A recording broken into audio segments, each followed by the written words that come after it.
A partir de hoy y a lo largo de 22 semanas, si Dios quiere, estaremos estudiando el Salmo 119. Así que vaya ahí por un momento, Salmo 119.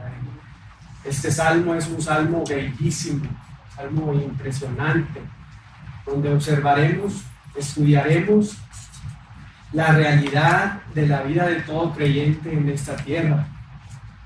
Mientras el salmista nos deja ver su compromiso con Dios y con su palabra a través de sus pasiones, sus dificultades, pero siempre centrando su vida, todo su ser en la adoración a Dios. Y conforme vayamos desarrollando este salmo, nuevamente a lo largo de 22 semanas, estaremos observando muchos aspectos de la palabra de Dios, pero también muchos aspectos de la vida del salmista, muchas situaciones que atraviesa, pero siempre con su corazón, su mente arraigado en la palabra de Dios. No solamente observaremos su compromiso con Dios y con su palabra, sus pasiones, como decía hace unos momentos, sus dificultades, pero de manera más importante y notable notaremos en cada estrofa, en cada estanza o en cada bloque nuevamente, que este Salmo 119 se encuentra conformado por 22 bloques, notaremos ahí semana tras semana, una y otra vez, que nuestro Dios exaltado incorporará profundamente su palabra exaltada en la persona del salmista.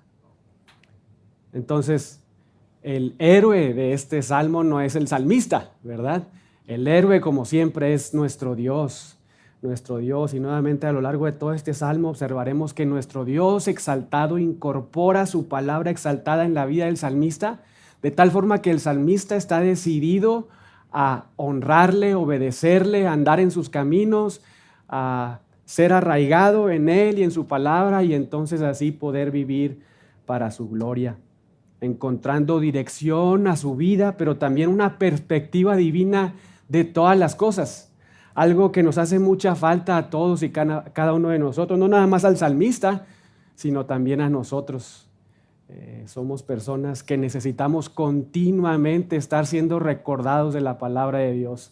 Necesitamos estar continuamente ser enseñados acerca del carácter de Dios, acerca del diseño de Dios, de la perspectiva de Dios para todas las cosas. Eso es vital para nuestra vida, hermanos. Es vital para nuestra salvación, pero también es vital para nuestra santificación. Es vital para que usted pueda vivir hoy en este siglo XXI de una forma piadosa a pesar de cualquier circunstancia que atraviese en la vida. El Salmo 119 es un salmo que algunos han llegado a denominar el gran cañón de la bibliología aplicada. Y no es el gran cañón como esos que tenemos acá, ¿verdad? No sé si algunos han visto ahí en Colorado imágenes, fotos del Gran Cañón. Unas montañas ahí enormes, ¿verdad? Unos cerros, por decirlo de alguna manera.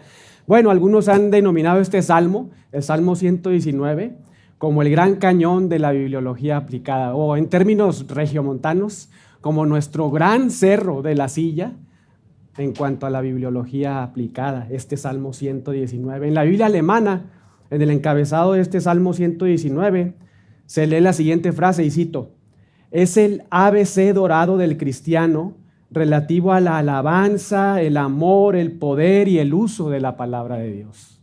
Nuevamente, es el ABC dorado del cristiano relativo a la alabanza, el amor, el poder y el uso de la palabra de Dios.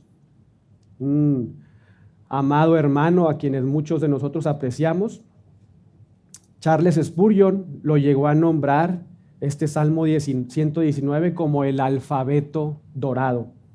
Y todo esto debido a su impresionante y transformador contenido. De manera intencional y considerando la belleza del idioma hebreo, el Salmo fue escrito en forma acróstica. ¿Alguien sabe qué significa esta palabra, acróstico? Ahí los estoy retando, ¿verdad? En sus aprendizaje ahí en primaria, secundaria. ¿Qué será eso? ¿Qué será un escrito en forma acróstica? Es considerando las letras del alfabeto de un idioma, ¿verdad? Es la forma en que se escribe cierto libros, ciertos párrafos, ciertas líneas. Cuando se dice que se escribe de forma acróstica, se hace considerando las letras de cualquier alfabeto. En este caso, el Salmo 119 fue escrito en forma acróstica, es decir, considerando las 22 letras del alfabeto hebreo. Y para un conocimiento general, el alfabeto hebreo no estaba compuesto por vocales y consonantes como nuestro alfabeto, ¿verdad? Sino únicamente por ¿qué? A ver si alguien sabe. Fuerte.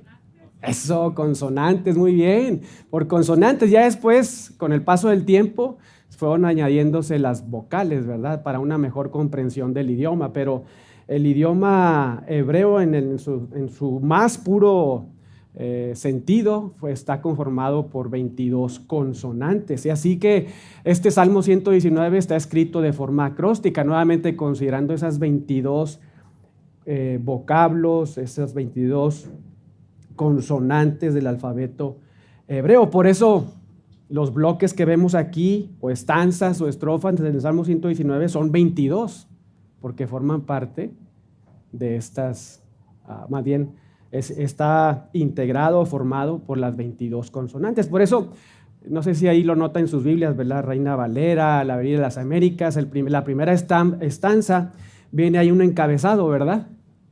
¿Qué dice ahí? Aleph, ¿verdad? Aleph es la primer letra, vocablo del alfabeto hebreo. Y luego viene en el verso 9 otra palabrita, ¿verdad? Bet. Y este alfabeto hebreo es conocido como el Aleph Bet. Aleph Bet. Entonces así puede observar en cada bloque o estanza o estrofa de este Salmo 119 cada una de las consonantes que forman parte del alfabeto hebreo. Por ahí traía algunas imágenes, lamentablemente no se pueden observar, pero si alguien gusta tenerlas, me las puede pedir al final y con todo gusto se las proporciono. Pero la idea era poder repasar con ustedes el alfabeto hebreo y poder ver todas estas letras en su forma hebrea, por ejemplo, Aleph, Bet, Gimel, Dalet, He, Bab, Zain, Chet, Tet, etcétera. Y después entonces estar observando también dentro de la belleza de este idioma hebreo, cómo el autor, cuando por ejemplo está en la primera estanza, donde se menciona este encabezado de la letra Aleph, en cada primer letra de cada verso está formado por esta letra Aleph. Empieza con la Aleph, que es una como, sí, no, es difícil como que dibujarlo desde acá, pero digamos que la primera letra de cada palabra de estos 8 versos está conformado por esa letra, esa consonante Aleph. Y luego el siguiente bloque, la siguiente estanza, Bet, la siguiente de los versos del 9 al 16, la primera letra de cada palabra, de cada versículo está conformada por esa letra Bet. Y todo esto para, de manera que sirva como ejemplo para que podamos observar la belleza del idioma hebreo, pero también que esto comúnmente se hacía para una mejor comprensión, incluso ayudar a la memorización de los versículos, ¿verdad? Pues alguien que se atreva a memorizarse el 119, ¿verdad? Si a veces batallamos con 2, 3 versos, pero esa era la idea cuando se escribía de esta manera. Algunos dicen que tiene un sentido exegético, yo no lo veo así, lo veo más como algo en cuanto a la belleza del idioma y que ayuda o ayudó a memorizar a las personas cuando el autor escribe este gran salmo. Ahora, aunque no lo sabemos, este salmo fue estructurado, como les decía, para memorizar y meditar cada bloque. Incluso hay otros ejemplos, lo puede ver con otros tipos de salmos donde se estructuran de esta misma manera en forma acróstica. Por ejemplo, se los voy a citar y lo puede investigar después. El Salmo 9, el Salmo 10, Salmo 25, Salmo 34, Salmo 37, Salmo 111, Salmo 112 y el Salmo 145. Todos estos salmos los puede estudiar, incluso tomar una Biblia de estudio y observar ahí los comentarios que se ofrecen, pero en cierto grado u otro se estructuran de forma acróstica. Nuevamente los Salmos 9, 10, 25, 34, 37, 111, 112 y 145. Y no sé si de manera intencional, pero sí linda, ¿verdad? Lo encontramos también este acróstico en Proverbios, ahí cuando se describe a la mujer virtuosa, en Proverbios 31 del 10 al 31. Entonces, bueno, eso es en cuanto a la forma en que se escribió este salmo, el Salmo 119. Ahora, en cuanto a su autoría, ¿quién creen que escribió el salmo? ¿Qué piensan? Los más listos ya están viendo ahí los encabezados, ¿verdad?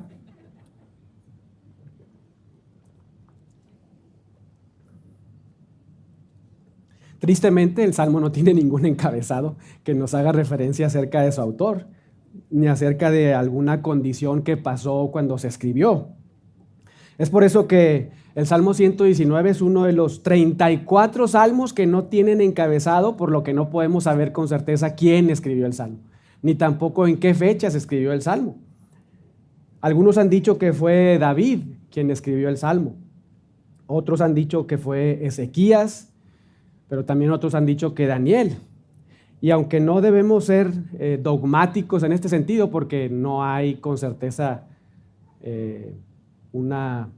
algo que nos diga quién fue el autor de este Salmo 119, pareciera que el que escribió, y digo, lo subrayo, pareciera, ¿verdad?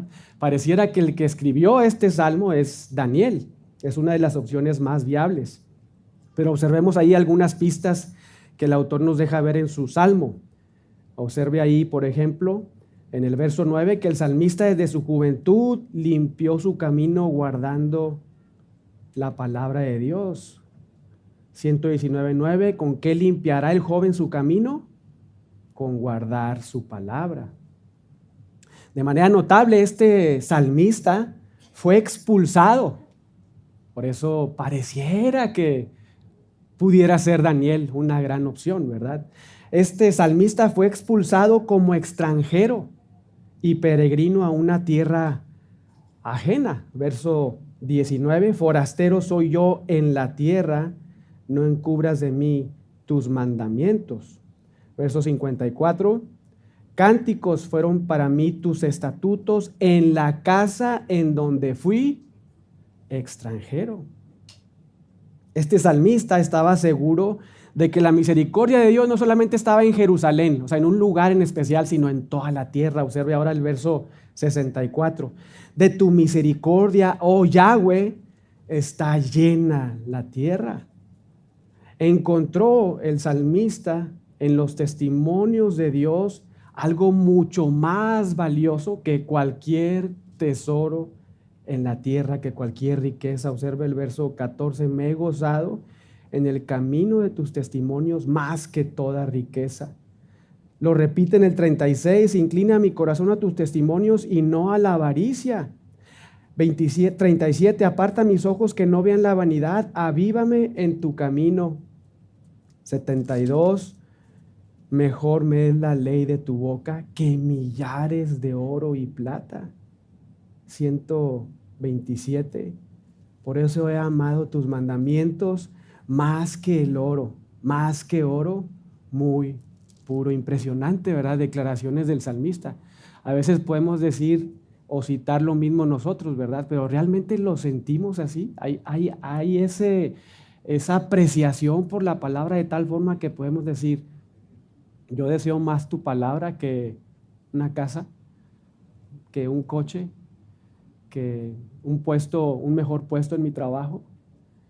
Yo deseo más tu palabra que incluso el tesoro más preciado, por ejemplo, los que están casados, que mi esposa o que mi esposo, o los que aman mucho a sus hijos, ¿verdad? Pues todos, te amo más que a mis hijos, te amo más que a mí mismo.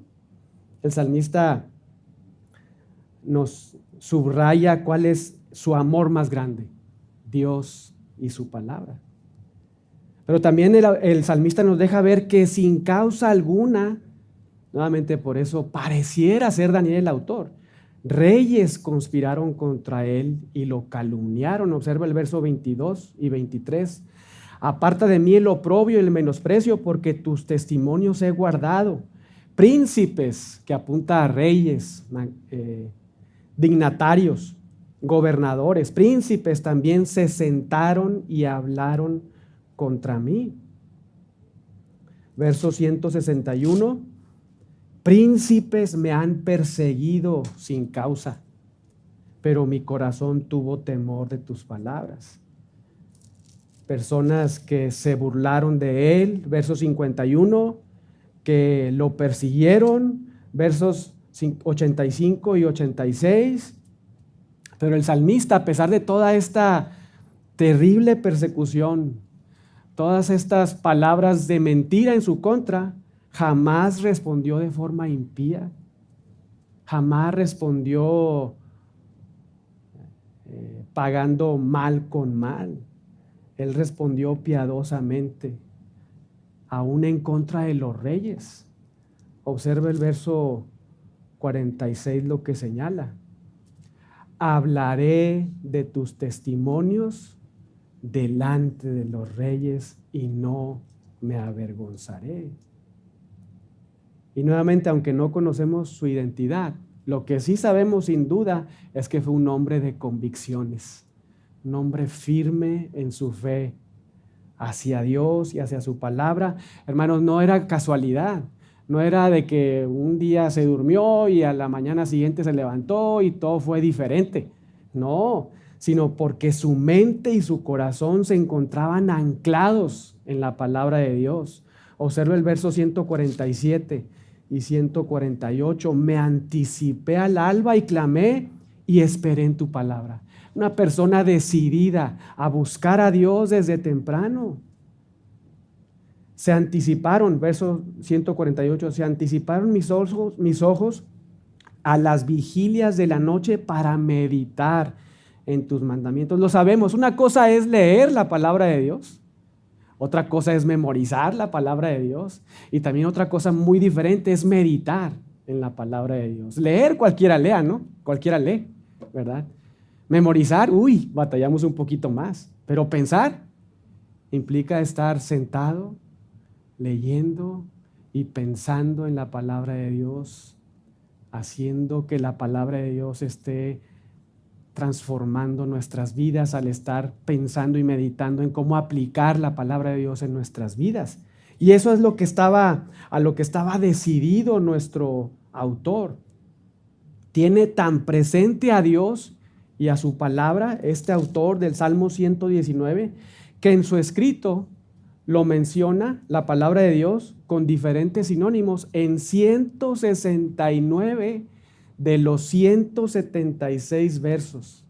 Nuevamente lo voy a repetir. Tiene tan presente la palabra de Dios en su vida que menciona la palabra de Dios con diferentes sinónimos en 169 versos de los 176 versos que conforman este Salmo 119. En otras palabras, su mente, su corazón, su mano, su boca estaban saturados de la palabra de Dios. Saturados de la palabra de Dios. Es como si le pincharan ahí con un alfiler en la piel y brotara, lo que brotaba es palabra de Dios en su vida, ¿verdad? Porque él amaba, atesoraba la palabra de Dios. Y no es que el salmista sea un bibliólatra, ¿verdad? O haya sido un bibliólatra. Ni tampoco nosotros los que estudiamos seriamente la palabra de Dios, que muchas veces somos acusados de ser así, bibliólatras, sino más bien nuestro amor a la palabra de Dios es el resultado de amar a Dios. Porque a través de la palabra de Dios es que como conocemos a Dios realmente. No hay otra forma de conocer a Dios verdaderamente que a través de su palabra. Entonces nuestro amor a la palabra de Dios, nuestro compromiso con la palabra de Dios, nuestro deseo de predicar con precisión la palabra de Dios es porque amamos al autor de la palabra.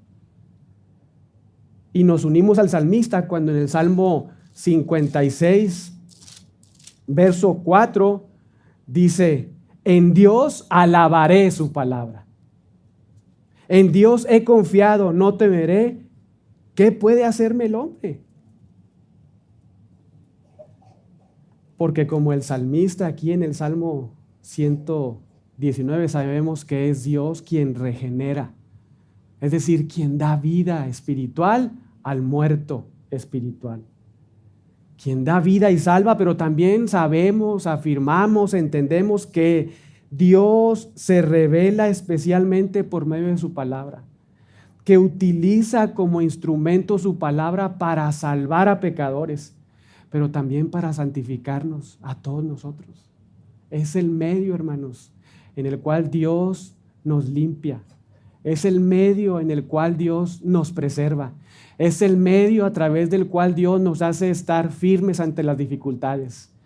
Aunque pensemos en otras cosas, ideas nuestras, tradiciones, quizá enseñanzas arraigadas, muy diferentes a lo que la Biblia señala, la forma en la cual Dios preserva, limpia, afirma a los suyos es a través de su palabra, y el autor del Salmo 119 lo entiende muy bien.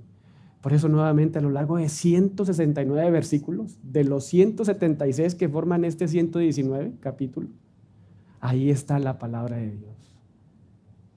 Y nuestro deseo, hermanos, es que todos en la semana 23 que terminemos este salmo, salgamos de acá amando más a Dios y amando más a su palabra, estando comprometidos con su palabra, y que eso se observe en cada palabra que sale de nuestra boca, en cada acción que hacemos entre nosotros como iglesia local e incluso con los de afuera. Esa es nuestra oración, ese es nuestro deseo. Por eso el poder comenzar este Salmo 119 en esta mañana. Pero repasemos algunos sinónimos de la palabra de Dios que utiliza el autor en este salmo. Por ejemplo, acá estoy leyendo la Reina Valera, pero en el versículo 1 tenemos ahí, digamos, por decirlo de alguna manera, en el B, 1b, dice ley, ¿verdad? En hebreo ley es Torah y significa instrucción o enseñanzas. Después, verso 2, tenemos ahí testimonios, ¿verdad? En hebreo edut, que enfatiza el carácter testimonial de la revelación divina. O sea, la palabra de Dios es el testimonio para ti y es tu testigo delante de Dios, el testigo de tu vida delante de Dios. Esa es la idea. Verso 4, observa ahí mandamientos, en hebreo pikudim, que describe la palabra de Dios, la palabra divina, con autoridad para supervisar la vida. Verso 5, estatutos, que en hebreo es juká, que afirma la idea o nos denota la idea de firmeza y de permanencia de la palabra de Dios. Verso 6, nuevamente ahí mandamientos, ¿verdad?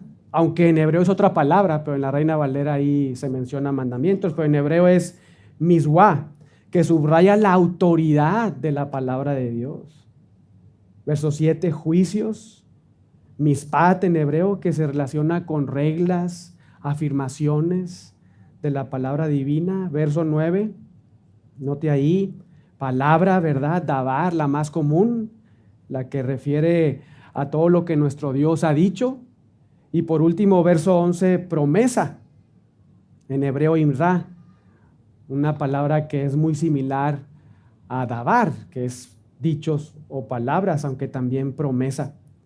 Todos estos significados a lo que apunta nuestro autor, a la palabra de Dios. Para el salmista, Dios y su palabra nuevamente son su más preciado tesoro. Una pregunta retórica.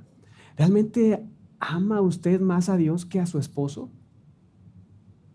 ¿Realmente ama más a Dios que a su esposa? ¿Realmente usted ama más a Dios que a sus hijos? ¿Tiene el mismo cuidado de ofender a su esposo o a su esposa que tiene el cuidado de ofender a Dios? ¿Tiene el mismo deseo, el mismo anhelo, la misma pasión por obedecer la palabra de Dios que por conseguir un puesto, un mejor puesto, o más dinero, más riquezas, un viaje, un novio, una novia. A eso somos llamados. Y para eso Dios cambió nuestro corazón, hermanos. Gracias a Dios, ¿verdad? Era imposible amar a Dios si no Dios no hubiera intervenido en nosotros. Si Dios no hubiera cambiado nuestro corazón y hubiera puesto su espíritu en nosotros. No es que ahora seamos perfectos, ¿verdad? Fallamos muchas veces y lo hacemos. Pero la dirección de nuestra vida ahora es amar a Dios. Y el salmista nos anima con su salmo a examinar nuestro corazón y preguntarnos, ¿dónde está realmente, dónde está mi deleite? ¿Quién es el amor de mi vida? ¿Quién cautiva mis pensamientos? ¿Quién satura mi corazón? ¿A quién tengo como lo más especial? ¿A Dios y a su palabra? Pero el salmista entendía que dependía, así como sabía que la palabra, la ley, provenía de Dios, también entendía que dependía del Dios de la ley para entender su ley y practicar su ley, para ponerla en práctica. Él supo que necesitaba la iluminación de parte de Dios y la fuerza para comprenderla, para desechar cualquier perspectiva o filosofía en esa época, en el mundo en el que él vivía, y aferrarse a la palabra de Dios. Dependía de Dios. Observe ahí el verso 18. Abre mis ojos y entonces como resultado miraré las maravillas de tu ley. Eso oramos, ¿verdad? Eso ora Pablo, ¿no es cierto? En todas sus oraciones ora para que el Señor les conceda a los colosenses sabiduría e inteligencia espiritual. Ora ahí a la iglesia en Éfeso para que el Señor alumbre los ojos de su entendimiento, ¿verdad? Porque todo creyente sabe y entiende que es dependiente del Dios, de su Biblia, de la Biblia de Él.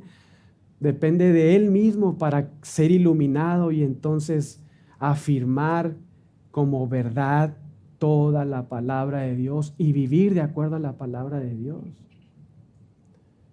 Pero ahora sí entremos a nuestro bloque de hoy, después de esta gran introducción. No gran por grandeza, ¿verdad? Sino por que fue larguita.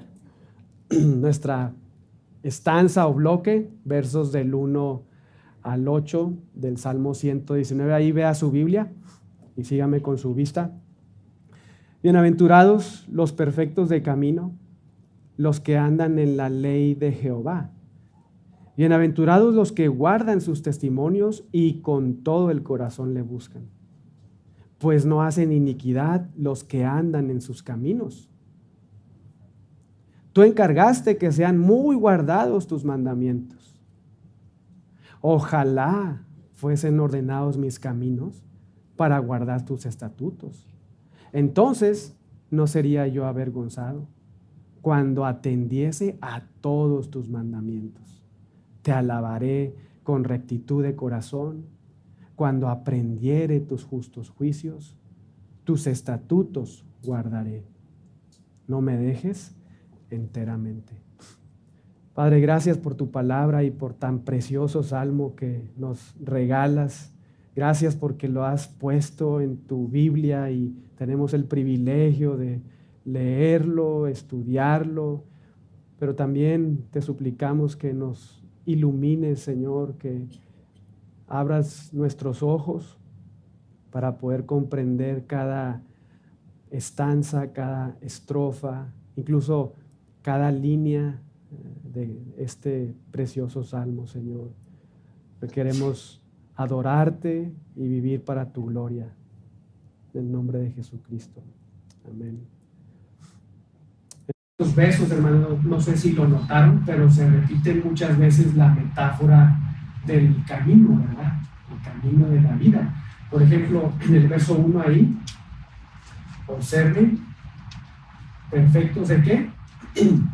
De camino, ¿verdad? Y luego en la siguiente línea, los que andan, ¿verdad? 2 veces se repite esta metáfora. Verso 3, En la segunda línea, nuevamente los que andan en sus caminos. Verso 5, ojalá fuesen ordenados mis caminos, ¿verdad? Todo esto apuntando a esta idea, a esta metáfora de los caminos de la vida, pero también se repiten muchísimas veces palabras que apuntan a la obediencia, no solamente al andar, al caminar, sino a la obediencia. Note el verso 2, guardan sus testimonios, con todo el corazón le buscan, y con ese sentido de guardar, ¿verdad?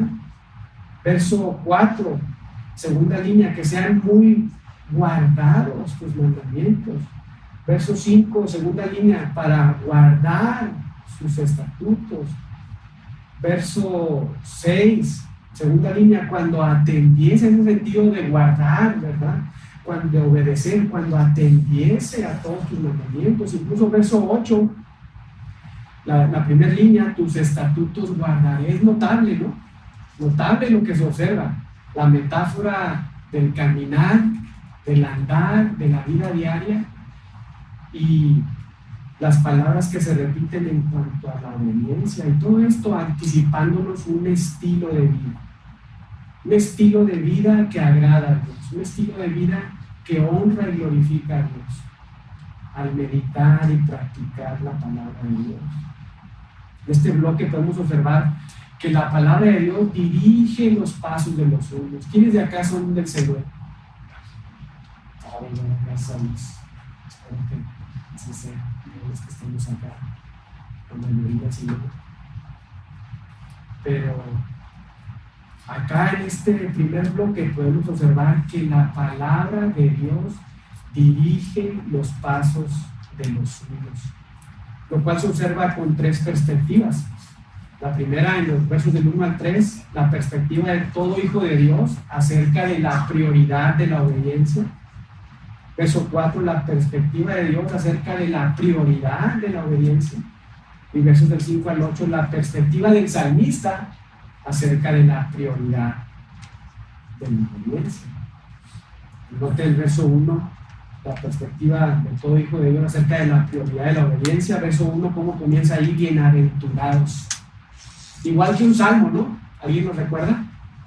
Un salmo en especial que empieza de la misma manera.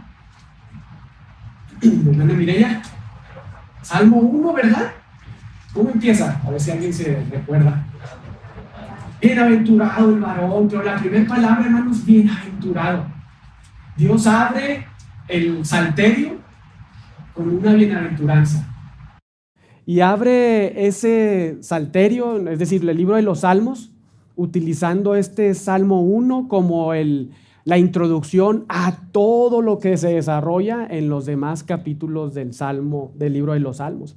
De la misma manera, aquí nuestro salmista, en el Salmo 119 comienza con esta palabra bienaventurados, bienaventurados, dejándonos ver que también esta estrofa es como el epílogo o la introducción a todo lo que se desarrolla en las siguientes 21 estanzas o estrofas de este Salmo 119. Ahora, ¿quién es el bienaventurado según la perspectiva de Dios?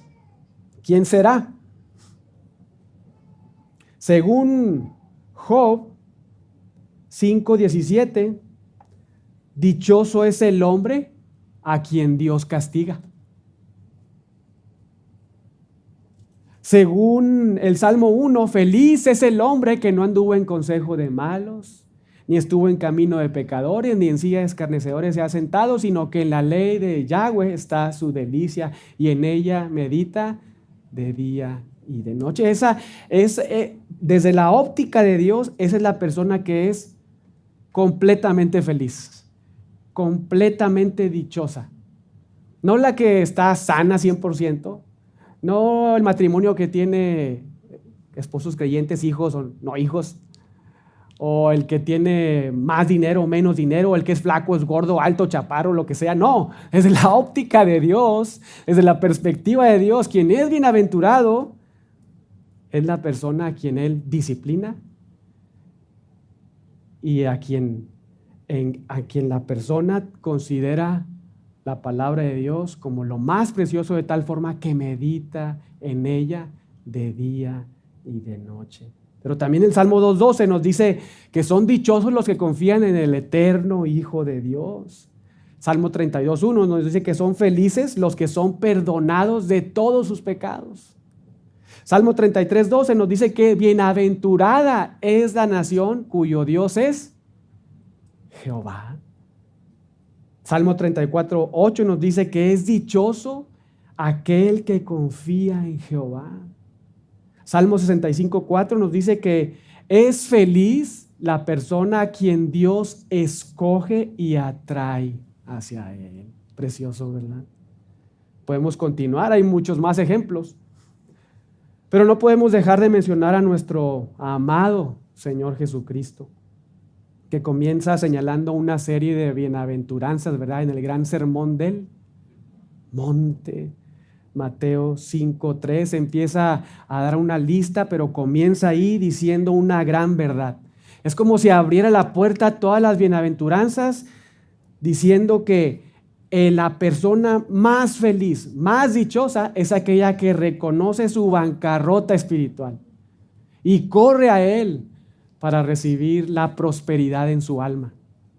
Mateo 5:3, bienaventurado, dichoso, feliz es la persona que es pobre en espíritu, porque dice Jesús, de ellos es el reino de los cielos. Pero el salmista nos dice en el verso 1 que son bienaventurados los perfectos de camino. Es decir, según el salmista, en este Salmo 119, desde la perspectiva de Dios, es feliz la persona que es de irreprochable camino ante los ojos de Dios.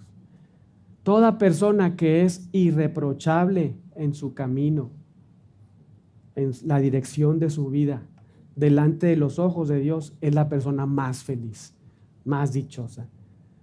Nuevamente, no es la persona que tiene más riquezas, la que tiene 1, 2, 3, 4 propiedades, la que está casado, no está casado, tiene hijos, no tiene hijos, o lo que sea, ha viajado o no ha viajado. No, desde la óptica de Dios, el Dios de la tierra, el Dios que creó todo y que nos creó a nosotros, desde su óptica, la persona más feliz es la que ante sus ojos es una persona obediente, una persona que le ama, que atiende su palabra y que vive acorde a su palabra.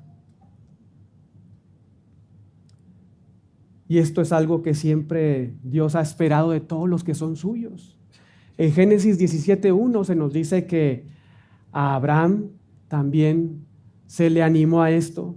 A Job de la misma manera, en Job 1:1 observamos que este Job era una persona que hasta en cierto grado se podía ver en su vida esta irreprochabilidad.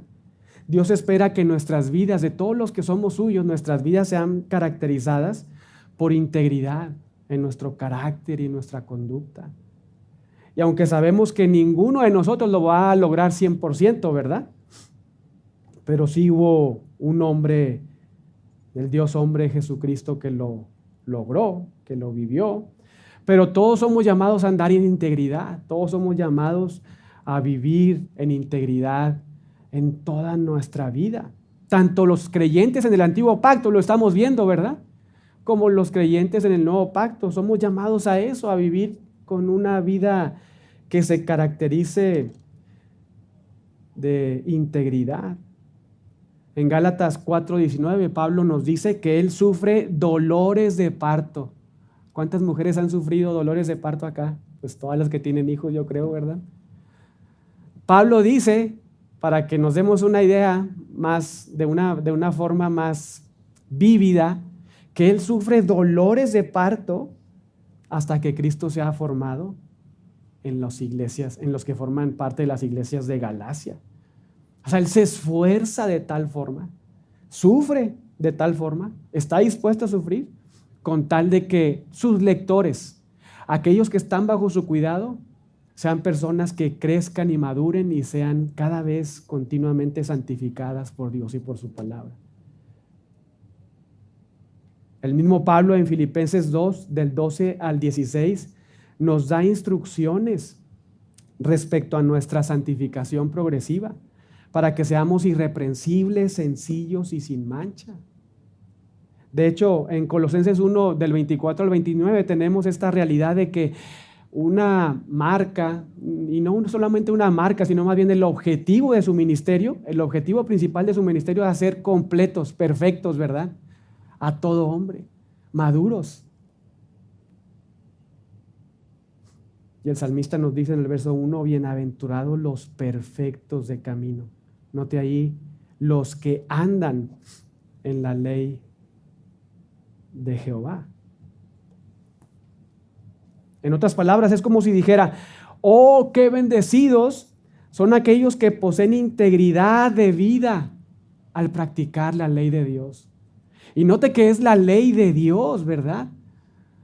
Algo que muchas veces cuando mencionamos desde el púlpito la ley, no, pues nadie quiere escuchar de la ley. Nadie quiere saber cosas de la ley. Muchos son antinominianos, ¿verdad? Antileyes, antiley de Dios. Dicen, no, eso ya no es para mí, eso fue para el Antiguo Testamento. Eso ya no aplica. Bueno, es cierto, quizá la ley ceremonial no aplique para nosotros, ahora no estamos matando corderos, ¿verdad? ¿O sí? No lo hacemos. Pero el sentido de la ley, lo que está ahí escrito, apunta a que somos llamados a vivir de tal forma que somos imitadores de Dios, que reflejamos al Dios en quien creemos. El salmista nos dice, qué bendecidos son los que poseen integridad de vida al practicar la ley de Dios. Dios nos afirma que quienes se comprometen a hacer de su meta la irreprochabilidad de su vida ante Dios mismo, experimentan una bendición trascendental que proviene de su trono celestial. Es una promesa de Dios. Es lo que a quien Dios cataloga de esa manera, como una persona que recibe una bendición enorme desde su trono, aquellas personas que buscan continuamente ser encontrados irreprochables ante Dios a la luz de la palabra de Dios. Somos llamados a caminar, andar, vivir diariamente según todo el consejo de Dios. En todas las facetas de nuestra vida debe estar regida nuestra vida por la palabra de Dios. Si decimos ser hijos de Dios, como Pablo nos anima ahí en Efesios 5, debemos ser imitadores de Dios. Vivir para Dios y glorificar a Dios con nuestras vidas, con nuestra conducta, con nuestras palabras, con nuestra forma de amar, de perdonar, de procurar estar solícitos a la unidad, para así saborear, hermanos, la felicidad verdadera. Y note nuevamente, el autor hace referencia a la ley de Jehová. Para el autor, la ley de Jehová no es una carga. No. Para él no es algo intolerable, algo que no soporta. Al contrario, para el salmista representa un don de Dios, un regalo que Dios le ha dado precioso para que él pueda ordenar sus caminos, para que él pueda vivir según la perspectiva de Dios, para que él pueda recibir la mayor bendición de parte de Dios, para que él se pueda deleitar en Dios, en el mundo que él creó, viviendo conforme a su diseño en todas las facetas, las áreas de su vida. Pero ahora vean el verso 2, cómo se amplía esto mismo. El autor nos dice, bienaventurados los que guardan sus testimonios, nuevamente felices, pero ahora añade los que guardan sus testimonios, es decir, los que son caracterizados por la obediencia en su estilo de vida. Porque no solo buscan un conocimiento intelectual, ¿verdad? No solo buscan entender algo más y listo, llenarse de letras. No, su deseo es sí conocer más a Dios a través de su palabra, pero vivir de acuerdo a lo que Dios ha establecido en su palabra. El conocimiento de Dios, hermanos, no es un fin en sí mismo. La palabra de Dios no tiene un fin en sí mismo. El conocimiento del Dios verdadero genera un resultado, primero de salvación y luego de santificación. Ese es el fin de todo conocimiento. De hecho, ese es el fin de la vida de todo hombre: glorificar a Dios, honrar a Dios, adorar a Dios. ¿Y cómo lo vamos a hacer? Conociendo su palabra. Porque vea cómo continúa ahí. Y con todo el corazón le buscan. En otras palabras, buscar a Dios nos provee lo necesario para guardar la palabra de Dios. Por eso es importante antes orar. Antes de leer la palabra de Dios es importante orar. Que sea Dios quien ilumine nuestras vidas, para así humillarnos ante su palabra y no llegar de forma altiva a su palabra y decir, bueno, esto sí y esto no, ¿verdad? Esto no, está bien, pero luego esto no va a funcionar así si lo hago de esta manera. Así, o sea, por ejemplo, los que no tienen novio o novia, no sé si hay alguno aquí. No, es que si nada más me cierro a los cristianos, a las cristianas, no va a conseguir nunca un novio, una novia. Y entonces van en contra de la palabra de Dios y andan buscando ahí en otros lugares, pues tener una relación de noviazgo. O incluso en la relación matrimonial, acá hay más casados que solteros, ¿verdad? Uy, no, así, bueno, a mí me dice que debo de amar a mi esposa como Cristo amó a la iglesia, pero hoy no, pues es que tú no sabes la esposa que tengo, ¿verdad? No, o sea, de la misma manera sucede al revés, ¿verdad?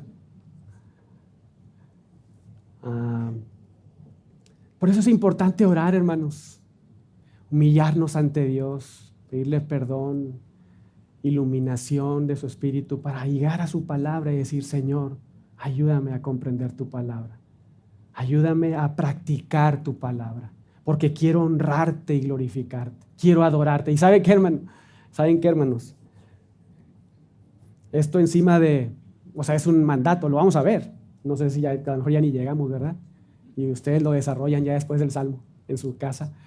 Pero, de hecho, no solamente desde la óptica de Dios, quien practica su palabra es una persona dichosa, feliz, sino también es un mandato de Dios.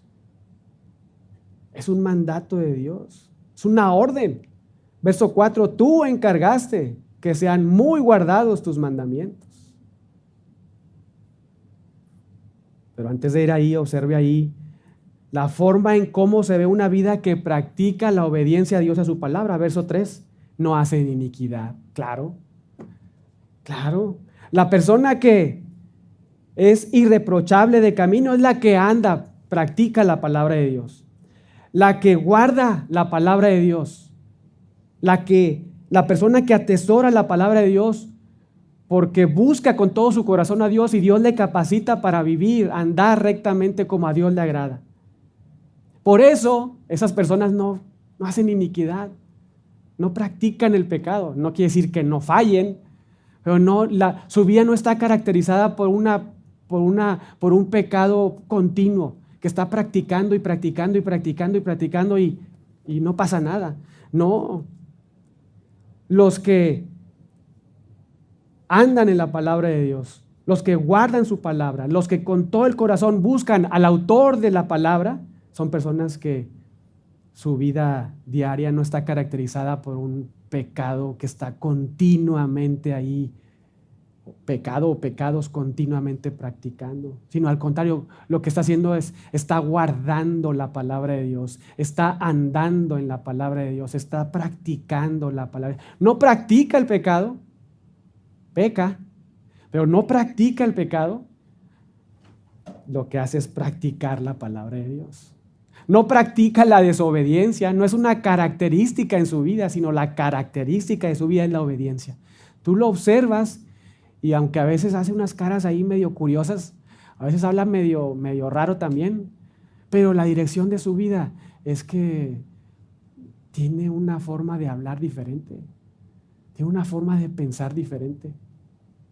Agrada a Dios realmente.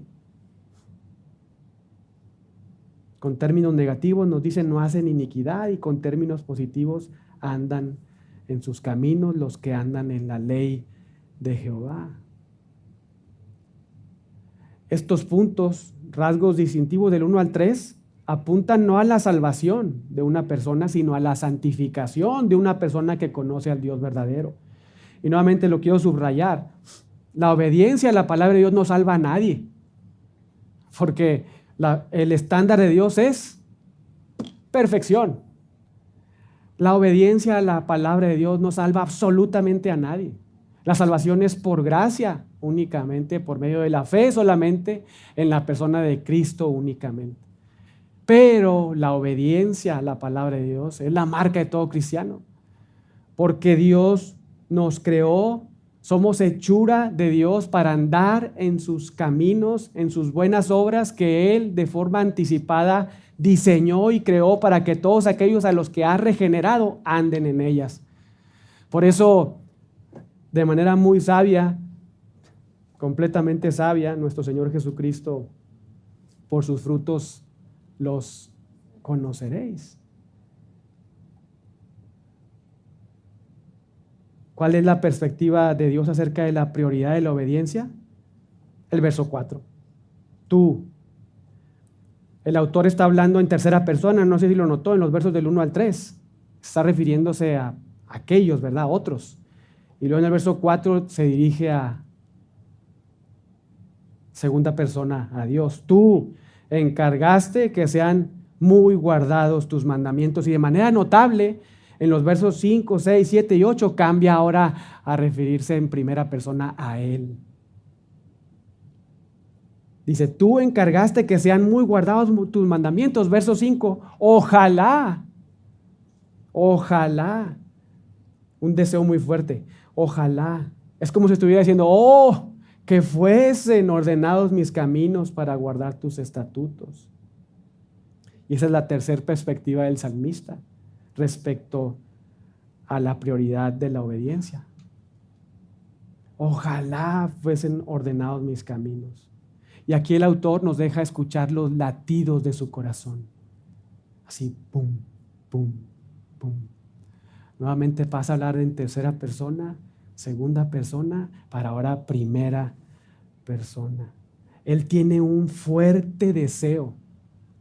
No sé si lo observa, pero desde el original se nota de manera muy clara. Pero aquí también en nuestras Biblias, ojalá. Es un deseo muy fuerte, ojalá fuesen ordenados mis caminos para guardar tus estatutos. Aunque el autor se sabe una persona que forma parte de la relación de pacto que Yahweh tenía con el pueblo de Israel, se sabe parte integrante de esa relación de pacto, incluso también entiende que él se encuentra entre los primeros tres, dentro de las personas que se encuentran ahí en los primeros 3 versos, los aquellos, ¿verdad?, de la tercera persona. Pero él también entendía que no había lugar para la complacencia, no estaba satisfecho. Por eso hace esta petición de forma genuina y transparente: ojalá que fuesen ordenados mis caminos para guardar tus estatutos. Porque él mismo sabe que aunque son bienaventurados los perfectos de camino, ¿quién es perfecto? ¿Quién es irreprochable en toda su vida? Por eso dice, verso 5, ve ahí, ojalá fuesen. Es como una oración. Está orando a ese a quien se dirige en el 4. Tú, ojalá también que tú ordenaras mis caminos para entonces yo, como resultado de eso, poder guardar tus testimonios. ¿Cuál sería el resultado? Él tiene la certeza de que Dios va a responder su oración y ofrece resultados. Versos 6, 7 y 8. Entonces no sería yo avergonzado. Y quizá este concepto avergonzado no es muy, o no tiene tanto peso en nuestro contexto, ser avergonzados, ¿verdad? Pero en el antiguo cercano oriente, En la época en que escribió el autor, su salmo representaba caer en una total desgracia. Fue una persona totalmente desgraciada. No con el sentido que muchas veces se usa acá en nuestros días, ¿verdad? Pero caer en la total ruina, en la total desgracia. Y el salmista escribe y dice, cuando Dios responda a mi oración, entonces yo dejaré de estar en desgracia. Yo no estaré ahí porque Dios a través de su palabra ordenará mis pasos para entonces yo guardar sus estatutos. No sería yo avergonzado, no caería yo en desgracia. Y recuerden, verso 8 al final, no me dejes enteramente. Esto nos deja ver que el salmista estaba sufriendo y lo vamos a ver a lo largo de los bloques. Estaba siendo perseguido, estaba siendo calumniado. Lo vemos en la introducción, ¿verdad? Estaba siendo perseguido, calumniado, burlado. Y este no me dejes enteramente nos deja ver que estaba pasando dificultades. Y es cuando está pasando esto que escribe este Salmo 119. De hecho, esta palabra, no me dejes enteramente, es la misma palabra que utiliza el Salmo 22:1, el salmista, David, cuando dice, Dios mío, ¿por qué me has, y utiliza la misma palabra, desamparado? Es la misma palabra que repite nuestro Señor Jesucristo, ¿verdad? Nada más para que podamos tener una idea de la situación en la que estaba atravesando el salmista. Él dice, en medio de todas estas circunstancias, problemas, adversidades, si tú escuchas mi oración, respondes mi oración, si tú ordenas mis pasos con tu palabra, en la medida en que yo estoy atesorando tu palabra, tú responderás y entonces yo no caeré en desgracia. No seré avergonzado, porque atenderé, verso 6, todos tus mandamientos. ¿Y cómo se observa eso en la vida de todo creyente? Al darle gracias a Dios continuamente. Observa el verso 7, te alabaré con rectitud de corazón. Una persona que agradece siempre a Dios, que en sus oraciones empieza dando gracias a Dios y no pidiendo, es una persona que entiende el carácter de Dios, entiende su necesidad de Dios, su dependencia de Dios. Es una persona que ora bíblicamente, que entra con acciones de gracias al trono de Dios y le adora. Te alabaré con rectitud de corazón, pero no solamente es una expresión vocal, sino es una práctica en su vida. Observe, cuando aprendiere tus juicios, tus estatutos guardaré. Una alabanza, adoración genuina se observa no solamente los domingos, miércoles, sábados o no sé qué otros días tenemos reuniones, ¿verdad? Cuando cantamos de repente, sino en nuestra vida diaria. Lo que estamos haciendo ahí en el cuarto, cómo te comportas en el trabajo, en tu matrimonio, con tus hijos, cuando estás solo, cuando estás sola. Tus estatutos guardaré. Aún en medio de problemas y dificultades, el salmista desea, aun y cuando es una persona que se caracteriza por adorar a Dios, amar su palabra y practicar su palabra, él ora y desea, verso 5, que todos sus caminos sean ordenados por medio del autor de la Biblia, en la medida en que él está yendo a la Biblia para meditar en ella y así ponerla en práctica. Y esto lo vamos a ver a lo largo de las siguientes estrofas, estanzas. Y nuevamente es nuestra oración y deseo que todos salgamos acá amando más a Dios después de esta serie de escuelas dominicales y amando más a su palabra, pero sobre todo que se observe en nuestras vidas, ¿verdad? Ese es nuestro anhelo. no como un tema de legalismo, ¿verdad? No, sino con el objetivo de glorificar a nuestro amado Salvador. Oremos.